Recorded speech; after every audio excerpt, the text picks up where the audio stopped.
வணக்கம். இன்னைக்கு யாழ்ப்பாணத்தில் பாரம்பரிய உணவு திருவிழாவில் பாரம்பரியமான கலைகளும் அதே மாதிரி பழமை வாய்ந்த வாகனங்களுடைய பேரணியும் நடைபெற்றிருந்தது.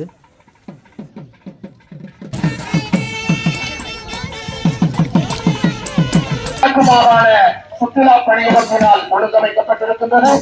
இந்த சுற்றுலா பணியகத்தால் ஒழுங்கமைக்கப்பட்டிருக்கின்ற இந்த நிகழ்விலே முதல் அங்கமாக கலை நிகழ்வுகள்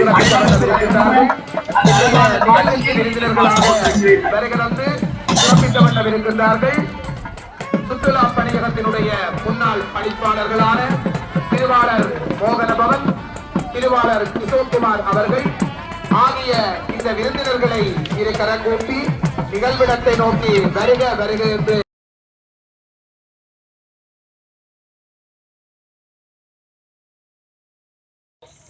உணவு திருவிழாவை தமிழர்களுடைய பாரம்பரிய கலாச்சாரங்களான சுலகு நடனம், கரகாட்டம், மயிலாட்டம், ஒயிலாட்டம், கும்மி நடனம், சிலம்பாட்டம், காவடி நடனம் அப்படின்னு சொல்லி எல்லாமே தமிழர்களுடைய கலாச்சார பண்புகளை வெளிப்படுத்தும் முகமாக அவர்களுடைய கலாச்சார ஆடைகளுடன் பார்க்கக்கூடிய மாதிரி இருந்தது. பாருங்க, அந்த வயது முதிர்ந்த அம்மாவால் அந்த தடியை கொண்டு அந்த ஒரு நடனம் ஒன்று ஆடிக்கொண்டு வராங்க. அதே மாதிரி ஒரு சின்ன பிள்ளையை வந்து பாருங்க எப்படியெல்லாம் நடனம் ஆடிக்கொண்டிருக்கிறாங்கன்னு சொல்லி மேலே பார்க்கும்போது அதிசயமாக தான் இருக்குது. சிறப்பான ஒரு நடனம். அதேமாரி அங்கே குதிரை ஆட்டம் போய்கொண்டிருக்கிறது. அங்கால பின்னுக்கு மயிலாட்டம் நினைக்கிறேன், மயிலாட்டம் அல்லது பொம்மலாட்டம் எல்லாம் தொடர்ந்து நாங்கள் பார்க்கக்கூடிய மாதிரி இருக்கும். முன்னுக்கு வேறு காரை பாருங்கள், உண்மையிலே ஒரு வித்தியாசமாக இருக்குது. நாங்கள் குறிப்பிட்ட ஆக்களோட கதைக்கும் போது அவர் சொன்ன விடயம் வந்து தாங்கள் ஏதாவது வைபவங்கள் ரீதியாகவும் பழமைன்றது எப்போ புதுசாக தான் இப்போ இருக்கும் என்று சொன்னால் பழமைக்குன்ற ஒரு தனி ஒரு மரியாதை ஒன்று இருக்கிறது. அந்த வகையில் அந்த பழமையான வாகனங்கள் எல்லாம் நாங்கள் அதற்கேற்ற மாதிரியான முறையில் நாங்கள் பராமரிக்கிறோம். அதை வந்து நாங்கள் எங்களுடைய தொழில் ரீதியாக கூட நாங்கள் அதை பயன்படுத்தி கொள்கிறோம் என்ற மாதிரியான தகவலை வந்து எங்களுக்கு சொல்லியிருக்கிறோம். குறிப்பாக திருமணம் வைப்பவங்கள், ஏதாவது நிகழ்ச்சிகளுக்கு தாங்கள் இப்போ ஹயரு கொடுக்குறது, வாடகைக்கு கொடுக்குறது அப்படின்ட்டு நாங்கள் அதை பயன்படுத்தி கொள்கிறோம் என்ற மாதிரியான தகவலை வந்து எங்களுக்கு சொல்லியிருக்கணும். அந்த மோட்டர் சைக்கிளில் வர ஐயா, அதாவது நாங்கள் இப்போ இதில் இந்த காணொலியில் பார்க்கையில் முன்னுக்கு நாங்கள் அந்த ஐயாவோட கதைச்சிருக்கிறோம். அவர் சொன்னபடியும் நான் 1950ஆம் ஆண்டிலிருந்து ஒரு மோட்டர் பைக் கொண்டு வச்சிருக்கிறேன். அந்த மோட்டர் பைக் வந்து 70 ஆண்டு வருடமாக தான் மெக்கானிக் என்றபடியால் நானே அந்த வேலைகளை செய்து கொண்டிருக்கிறேன் என்ற மாதிரியான தகவலை வந்து ஐயா சொல்லியிருக்கிறார். இப்போ நீங்கள் பார்த்து கொண்டிருக்கிற காரெல்லாம் 1950ஆம் ஆண்டு அந்த காலப்பகுதியில் யாழ்ப்பாணத்தையே கிளக்கி கொண்டிருந்த காருன்னு தான் சொல்ல வேண்டும். என்று சொன்னால் எல்லாமே பாருங்கள், அந்த சிறிய நம்பர் காருன்னு சொல்லிவிடும். அது வந்து மதிப்பு மிக்க கார்கள். கருப்பில் இருக்குது, வெள்ளையில் இருக்குது, நீளத்தில் இருக்குது, இப்படின்னு சொல்லி ஒவ்வொரு கலரில் இருக்குது. இதெல்லாம் பெரிய பெரிய முதலாளிகள் வச்சிருப்பேன். முன்னாடி திருமண கொண்டாட்டங்கள்னு சொன்னாலே இப்படியான ஒரு காரை கயர் பண்ணி போடுறதான் அந்த காலத்திலேயே கொஞ்சம் மதிப்புன்னு சொல்லப்படுது. இப்போ வெட்டிங்கன்னு சொன்னாலே ஒரு வித்தியாசமான ஒரு கார் ஒன்று இருக்குது தானே. அதேமாதிரி இங்கே பிடிக்க பார்க்குற கார் கூட திருமணத்துக்காக இப்போ கூட ஓடிக்கொண்டிருக்கிற கார் தான். அந்த அண்ணோட கதைச்சிருக்கிறோம். இப்போ கூட திருமணத்துக்கு ஓடிக்கொண்டிருக்கிற கார் தான் நீங்கள் முன்னுக்கு பார்த்த கார். அப்போ இந்த பின்னுக்கு வரதெல்லாம் வந்து இது வந்து ரீச்சாவில் ஓடக்கூடிய புகை வண்டி மாதிரியான ஒரு வாகனம் தான். இது இப்போ புதுசாக சிதறிக்கிறோம்.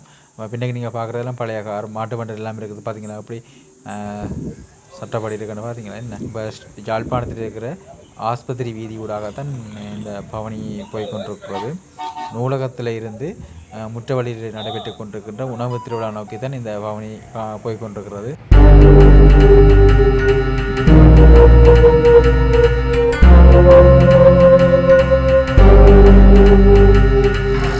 நாகமணி சோமசுந்தரம். எத்தனை வயது இருக்கும் ஐயாவுக்கு? எனக்கு 77 வயசு. 77 வயது.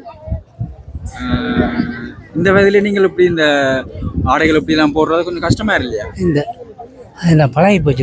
எத்தனை வருஷமா நீங்கள் செய்றீங்க இந்த நாடகத்தில்? நாடகம் தானே? என்ன நாடகம் இது வரைக்கும் செய்துகொண்டே இருக்கு. மேலே ஆச்சரியமா, நான் நினைச்சேன்னு ஒரு 60-70 வயதுக்கு மேலே சொல்றீங்க. சொல்லுங்க ஐயா, இடம் என்னது? நாங்கள் எங்கட ஊர்காவத்தில் தம்பாட்டி தான். அந்த நாடகத்துக்கு ஒரு பேர் இருக்கு மேல, நாடக காந்திஜி நாடக மன்றம். காந்திஜி நாடக மன்றம் ஊர்காவத்துறையில இருக்கு. எத்தனை பேரை கிட்ட வந்து நீங்க? உங்களோட பற்றியும் சொல்லுங்க. அதே மாதிரி நாங்கள் வித்தியாசமா இருக்கேன்னு சொன்னா அந்த 5 வயதெல்லாம் 70 வயதுக்கு மேல இப்போ நாடகம் நடிச்சு கொண்டிருக்கிறார். உங்களுடைய இந்த நாடக பணி தொடர்பாக சொல்றீங்களா? நாங்கள் வந்து 80ஆம் ஆண்டு 75ஆம் ஆண்டுல இருந்து தொடர்ந்து இந்த நாடக பயிற்சியிலேயே ஈடுபட்டு இருக்கிறோம். பண்டாரவன்னியன், ஆதியரசன், ராஜராஜ சோழன், ஹரிச்சந்திர மயனகாண்டம், காத்தவராயன் போன்ற எல்லா நாடகங்களையும் எங்களுக்கு அரேஞ்ச் பண்ணுற கேட்டால் அது எதெண்டா உடனே நாங்கள் கொண்டே போடக்கூடியதா இருக்கு. எங்கிட்ட மன்றத்தில் 100 பேருக்கு மேலே சின்ன பிள்ளைகள் பெரியாக்கள் எல்லாம் பணியாற்றி இருக்கலாம். மேடையில் 3 நாடகங்களை போடக்கூடிய காந்திஜி நாடகம், அதிகரசன் நாடகம்னு சொல்லி தேசிய ரீதியில் முதன்மை பெற்று எனக்கு இது கிடைச்சது. பண்டாரவன்னியன் கன்னடத்தில், மற்றது வடமான ரீதியில் நடந்த ஹரிச்சந்திர மயனகாண்டத்தில் 1ஆம் இடம், ஒருக்கா 2ஆம் இடம் வந்தது. திருமரா கலாமன்றத்தில் பண்டாரவன்னியன் நடித்த போது 2ஆம் இடத்தை பிடிச்சது. நாங்கள் உருவாத்திர பிரதேச சபையை வச்ச பொறுத்தளவுக்கு அவை நடத்துகிற கூத்துகள் எல்லாம் நாங்கள் முதலிடத்தை தட்டி கொடுத்துருவோம் அவை. நன்றி ஐயா. இப்போ எல்லாருடைய காட்சி கொண்டவங்க எங்களுடைய சரியான சந்தோஷமா இருக்குது. மேலும் உங்களுடைய வெற்றி பண்ணி தொடர எங்களுடைய வாழ்த்துக்கள்.